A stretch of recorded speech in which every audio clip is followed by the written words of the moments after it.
On this episode of Simply, let's get tufting at Rhode Island's first rug-making workshop. Then it's time to get moving with Newport Contemporary Ballet. We'll slow things down and meet some of the furry faces at Roger Williams Park Zoo. Then we'll fly on over to Warwick to visit the Rhode Island Parrot rescue. All before we keep on cooking with Chef Nick Rabar.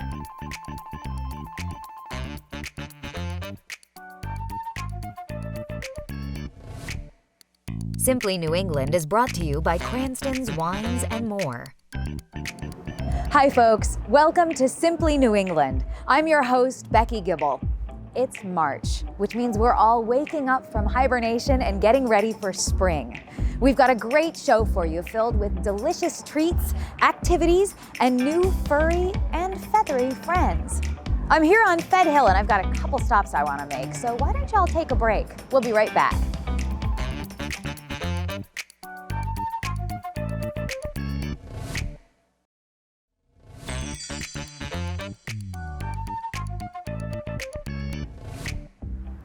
Hey folks, since I'm already on the hill, I figured I'd treat myself to an iconic dinner before I head to check out a new workshop called Tuft and Taiyaki. Now, if you don't know what either one of those words mean, suffice to say you're in for a treat. Let's check it out. So my name is Lynette Lopez Torres and we're at Tuft and Taiyaki, which is a workshop that's held at El Lado Taiyaki. So we do tufting, so it's basically sewing but with a tufting gun, and we make rugs. So the activity is tufting, and then you get ice cream as a gift at the end. Kind of like wine and paint, ours is tufting and ice cream. Ahead of the class, we make sure that everyone has an image in mind. We'll trace the image for you with a projector and we just trace it over with a Sharpie. We see a lot of different things. We've had someone do flowers, we've had characters. We've had anything from like Pikachu to abstract designs. A lot of people do come in freehand also. I just love how we've had a good variety of designs. That's been my favorite thing. Once you're in, everything's already all set and we just explain how to, go about using the gun and showing you how to do it. And the fun starts. You start tufting. Whoa! You don't need experience to do this. Actually, the majority of people that have come have been first-time tufters, and they've done amazing. A lot of the people have never tried it before, and once they leave here, they say it's their new hobby. This all has been just a hobby of mine with Alanis. I didn't have experience when I first started doing this. I just saw it online and I'm a new mom of twin girls. So I'm like, let me just try to, make a rug for their room. And I tried it and I loved it. And I did it with my cousin and we just thought to put it together.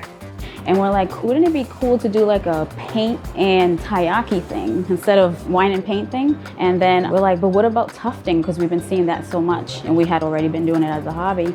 And we just went for it. And it's been really exciting. Everyone's really excited. At Lado Taiyaki, we serve taiyaki, which is fish-shaped waffle cone. And it's a Japanese dessert and it's filled with 3 different fillings, Nutella, custard, guava, and cheese. Where we want to make it different, because obviously that's not a new thing, it's a known dessert, is our Latin background. So we combine the two and you have a Latin fusion. So we just like to use a lot of Latin flavors and then just intertwine it with the beautiful taiyaki. It's been a lot more than we expected. It's actually a little overwhelming because it's becoming like a whole different, even though it's a part of us, at Lado Taiyaki has become a whole business itself. And we feel like in the near future, we'll probably have to move it to its own location kind of thing. Oh, everyone loves it. Everyone thinks it's such a great idea. It's exploded and it's more than we expected, but we're happy about it. It could be date night. It can just be something that you want to try. It's just fun. We're so happy that people are so excited for it because that's what we wanted, just to bring new things. That's why we started El Lado Taiyaki, because taiyaki was new here in Rhode Island. And then tufting is new here in Rhode Island. So we just want to bring a lot of exciting things to Rhode Island.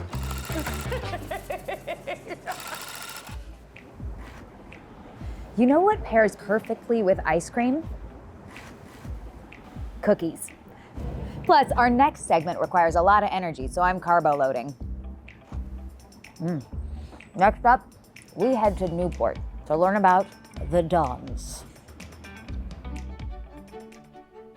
Newport Contemporary Ballet is a professional, nonprofit contemporary ballet company. We were previously known as the Island Moving Company, but we've recently rebranded as Newport Contemporary Ballet to better position the company in terms of who we are, where we're from, and what we do. We are preparing for our spring repertory show, which is entitled Elements. When I thought about this program, Elements, as a very loose, abstract theme for the program, I contacted Caleb Mitchell, Juan Rodriguez, and Yoshito Sakuraba to come and make work on our company here. It's a gift for us to have these people here, and it helps them as well. They've explored in a different way. Each work is very different. One is very neoclassical, one contemporary ballet, one really strong contemporary dance. So there's a real range in what you'll see in the program. And I think it really highlights the range of our dancers and the artistic range that exists here. Also included in this spring series of productions will be our new family series production entitled Are the Crayons Quitting?, which is based on Drew Daywalt's best-selling book, The Day the Crayons Quit. This is a book that I read to my kids and we loved. It's funny and it really is about standing up for yourself and appreciating others, not labeling people, and making space for everyone. In addition, our artistic director, Danielle Genest, is restaging a work that was originally made for the camera for live stream during the heights of the pandemic when we couldn't convene audiences, and so that will get in front of a live audience. My piece is called Skeleton Crew. It was a response to the pandemic, the feeling of all that we had lost, yet all we still had, and how to move forward. I think the pandemic taught us a lot about the importance of the arts and the importance of connection in our world. It just has so much value and can be such a wonderful way of coming together. So it's a really exciting show. It runs over 2 weekends in March 16th through the 18th, and then again the 24th and 25th. And it'll be at the Keats Theater, which is on the campus of St. Andrew's School in Barrington. It's a really powerful program. I hope people can really come and experience it with us.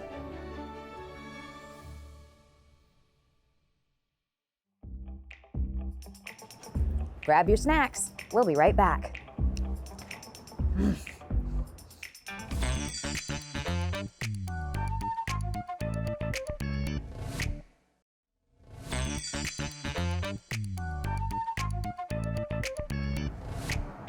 Welcome back, folks. I'm here at Roger Williams Park Zoo, and I'm so excited to introduce our very first installment of a new segment, Who's at the Zoo?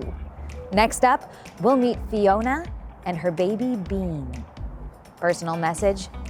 Try to keep it together, Kristen Bell. Let's check it out.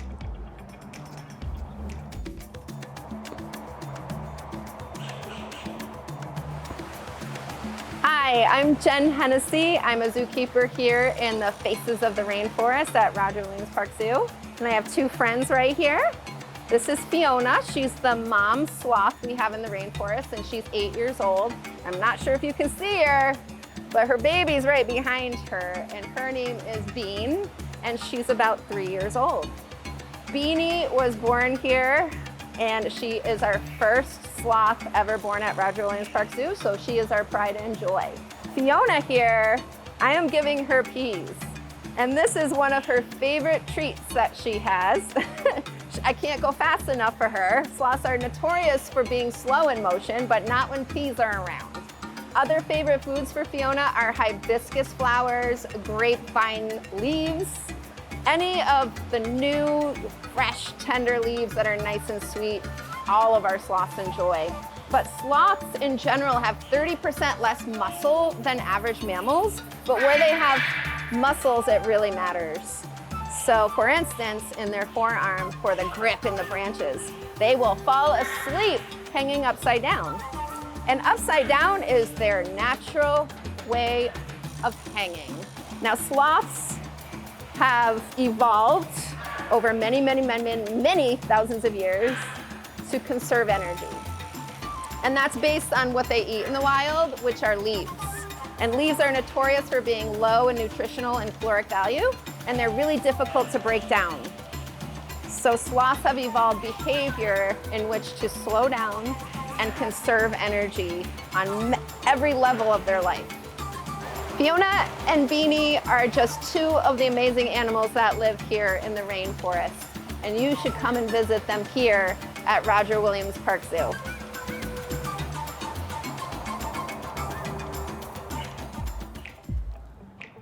Aren't they the cutest? Next up, we check out Rhode Island Parrot Rescue, where they take in, rehabilitate, and then rehome all sorts of exotic birds. See, buddy? There's still hope. Let's check it out.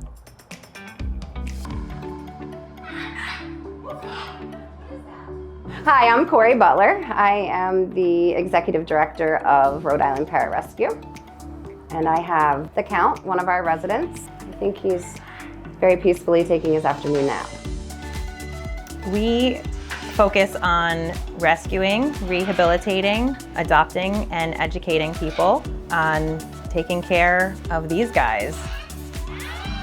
The reality of it is that there is a captive parrot crisis. 51 birds on our waiting list currently would be a good indication of how needed we are in our community. A lot of people don't realize that parrots are the 4th most popular household pet in America, right behind fish, cats, and dogs.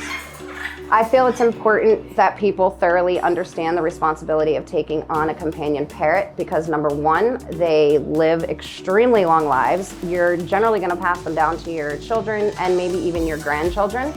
Majority of our relinquishes are because their owner has passed away or become way too sick to take care of their birds. We take them in, we rehabilitate them, full vet work, work with them, and then adopt them out to qualified adopters. It is really important that people know what they're getting into. It's a huge responsibility and one that people don't have any idea of a lot of the time when they take it on. These are animals that in the wild are in flocks of hundreds. Then they're in our homes alone in a cage where they're not flying, they're not foraging, they're not creating these bonds with other parrots. Instead, they're replacing other parrots with us, and there's no way humans can give a parrot what they need and what they get from the wild. Although you can understand that, yeah, they're not meant to be in our homes, they're here. We can't make them go away. They cannot be reintroduced in the wild, so you might as well make the best of it.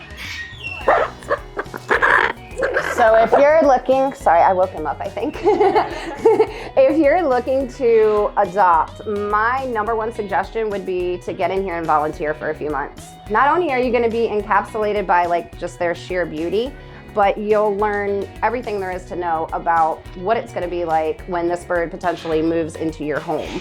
Our birds are really happy here. They always come right to the front of the cage. They greet you, they're happy to see you. You can't walk in and be around all these beautiful colors and birds and not be happy. So a lot of us think of this as like our happy place. Parrots are just unlike any animal you'll meet.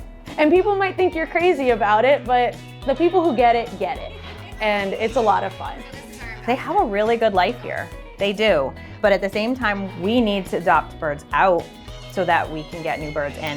It's really important to us also that they have entertainment, which comes in the form of enrichment, as well as interaction with volunteers. Our volunteers are our backbone here. We love to have new volunteers. That's something we're always looking for. And the obvious things like donating supplies. We use a lot of like white vinegar, for instance, paper towels, newspaper. And he said something, but I didn't quite understand it. Maybe macadamia nuts, that's probably what he said. That's like his favorite thing. So we will be moving into our new space very soon. Our new space will be a lot bigger. We're going from like a 1,600 square foot space to like an 8,000 square foot space. We really want to have the extra space so that our birds have extra space. We are going to be able to open an education center, which is what I am the most excited about. So we're going to be able to hold workshops and just to help people better the lives of their parrots in their home. I'm excited about this move because this is everything we've ever dreamed of and what we've been working so hard to accomplish for these guys for the past 10 years. So that's why I'm excited. I cannot wait.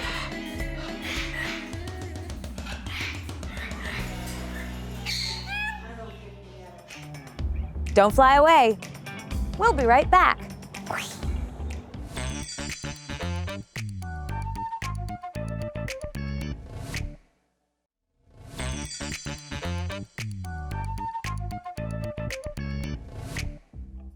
Keep on Cookin' is brought to you by Cranston's Wines and More.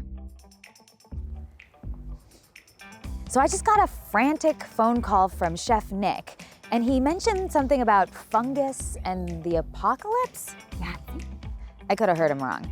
But I do know that when I get a call from Nick, it usually ends in me eating something delicious. So I want to make sure and get him what he needs. So I'm out here in Blackstone Park looking for fungus.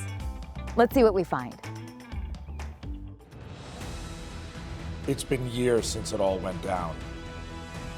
This city is in rubble. There were scary monsters and people we had to help along the way. But I was determined. And finally, when almost all hope was lost, I found it. The perfect ingredient for my Last of Us sirloin tips au poivre.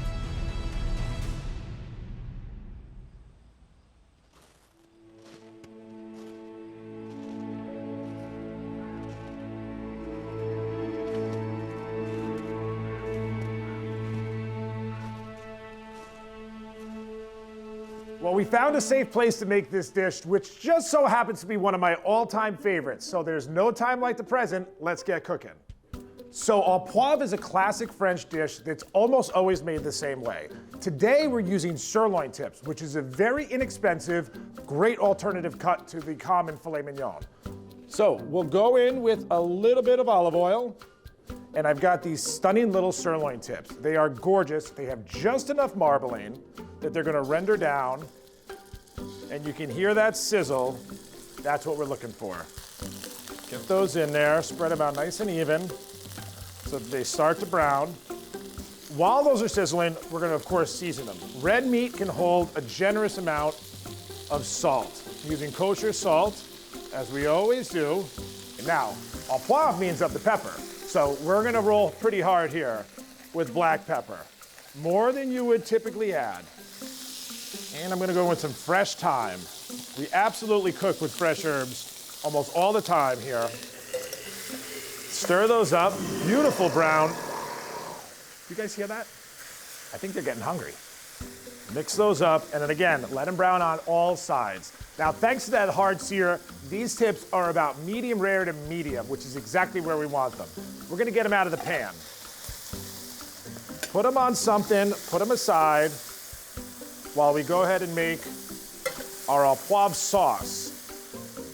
So we want all that caramelization in the pan. That is good stuff. That is a massive amount of flavor.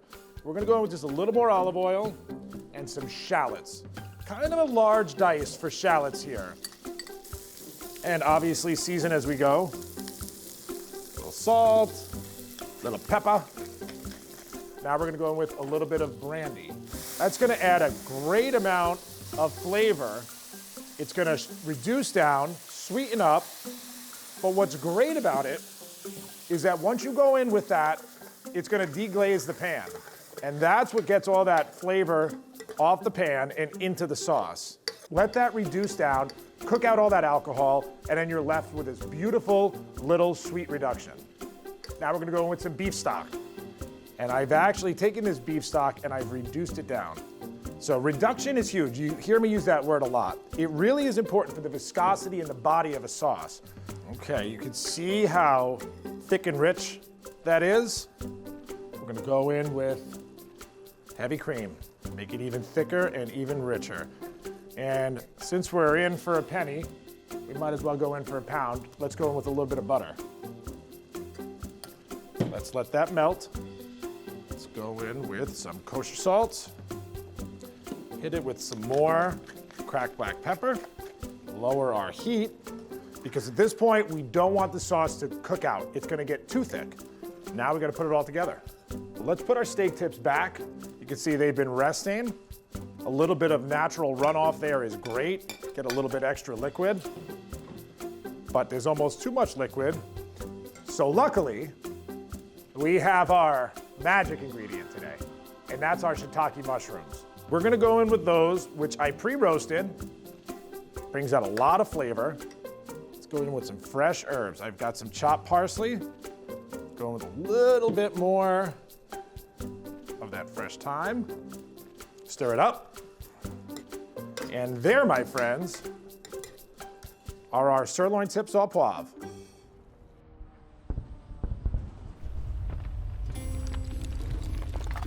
Oh boy. Man, it's getting rough here, guys. But you know what? At least we're gonna eat well. Till we meet again, you all keep on cooking. If we do meet again.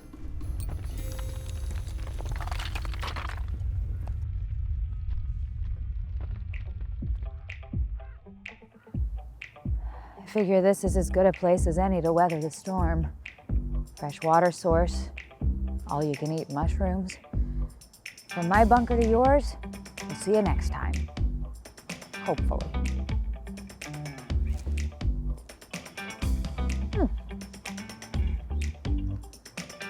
Simply New England is brought to you by Cranston's Wines and More.